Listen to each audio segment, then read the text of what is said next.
Assalamualaikum warahmatullahi wabarakatuh. Berjumpa lagi di channel saya Mustafa SAI. Pada kesempatan kali ini saya akan mencoba untuk berbagi informasi terkait dengan aplikasi Sakti.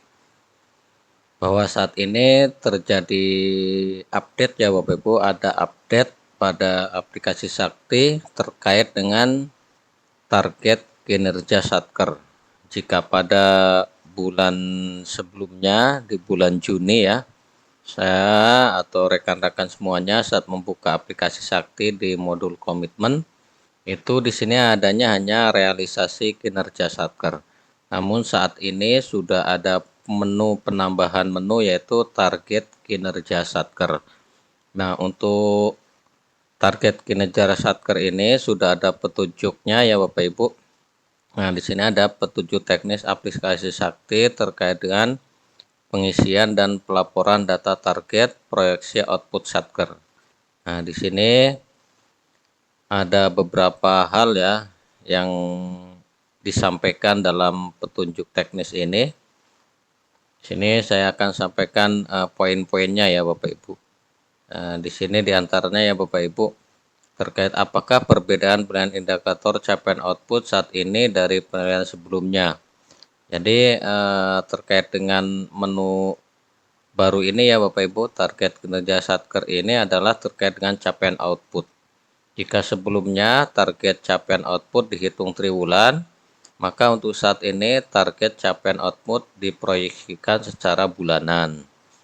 Kemudian target capaian output sama dengan target penyerapan anggaran itu sebelumnya. Kemudian untuk saat ini target capaian output ditentukan berdasarkan proyeksi Satker. Dan ini ada semuanya di sini ya Bapak Ibu terkait dengan perbedaan sebelum dan untuk saat ini terkait dengan capaian output. Di sini juga ada ini ya Bapak Ibu, apakah target atau proyeksi capaian output dapat diubah atau dimutakhirkan?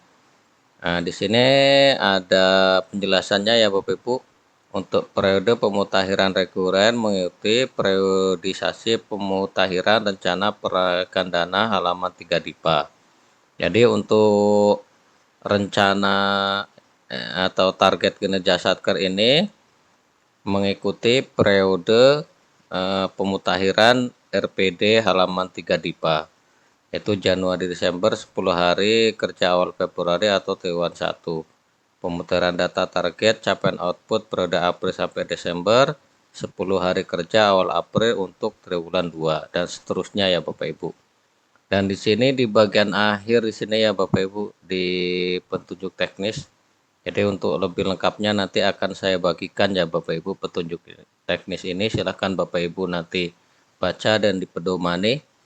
Namun terkait dengan beberapa poin yang saya soroti ya Bapak Ibu, yang saya tertarik ingin saya sampaikan di sini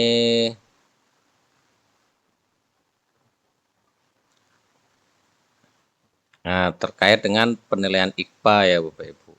Jadi capaian output itu nantinya akan menjadi salah satu indikator untuk penilaian IKPA. Jadi di sini sesuai dengan Perjanjian Perbendaharaan nomor per strip 5 garis miring PB garis miring 2022 bahwa penilaian indikator capaian output dihitung berdasarkan dua komponen penilaian, yakni komponen ketepatan waktu bobotnya 30% dan capaian RO 70%.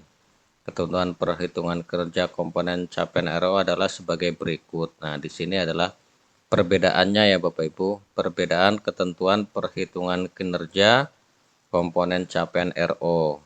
Ini semulanya dihitung berdasarkan rasio antara capaian atau realisasi RO terhadap target capaian RO. Ketentuan target capaian RO sebagai berikut di sini ya. Target capaian RO triwulan 1 dengan triwulan 3 berdasarkan target PCRO yang diproyeksikan sama dengan target penyerapan anggaran triwulanan. Nah, di sini yang terbaru ya Bapak Ibu, target capaian RO Januari sampai November itu berdasarkan target PCRO TPCRO yang diisi dan dilaporkan oleh Satker pada menu target kinerja Satker. Jadi untuk penilaiannya nanti itu untuk target kinerja Satker ini mempengaruhi terhadap penilaian capaian output. Jadi untuk capaian output itu nantinya akan dipengaruhi oleh target yang Bapak Ibu isikan pada menu target kinerja Satker ini. Jadi diharapkan nanti untuk target itu, target antara target kinerja Satker dan realisasi kinerja Satker ini harus sesuai ya Bapak Ibu. Jadi realisasi kinerja Satker ini akan disinkronkan dengan target kinerja. Kemudian untuk selanjutnya di sini ada beberapa perbedaan, silakan nanti Bapak Ibu baca ya Bapak Ibu pedomani, karena saya juga baru ya ini Bapak Ibu. Saya baru mendapatkan bahan ini dan saya ingin menyampaikan terhadap Bapak Ibu semuanya. Mudah-mudahan ini bermanfaat ya Bapak Ibu. Nanti untuk filenya akan saya bagikan, dan untuk selanjutnya saya juga ini masih mempelajari. Ketika saya sudah baca dan sudah saya coba untuk mengisi target kinerjanya, akan saya sampaikan untuk tata cara untuk pengisiannya. Jadi untuk saat ini saya cukup hanya menyampaikan terkait informasi menu baru di Sakti dan juga menyampaikan terkait dengan petunjuk teknis pada aplikasi Saktinya. Demikian yang bisa saya bagikan, mudah-mudahan bermanfaat. Wallahul muwaffiq ila aqwamit thoriq. Wassalamualaikum warahmatullahi wabarakatuh.